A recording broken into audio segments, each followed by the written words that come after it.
Николай Ананченко. Что такое лес? Читает Анастасия Гуд.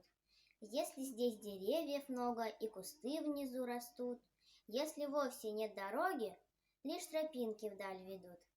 Если кроны на тех деревьев закрывают даль небес, облаков белесных перья, значит перед вами лес.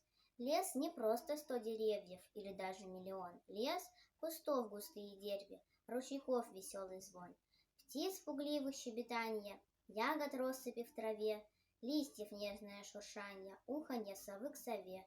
Ну а если перед вами вдруг из сосен стал забор, пахнет хвоей и грибами, значит, братцы, это бор.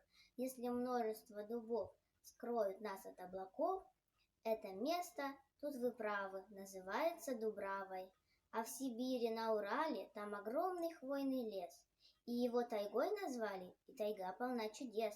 Роща, бор, тайга, Дубрава — это все о лесе речь. Лес — богатство, наша слава, надо нам его беречь.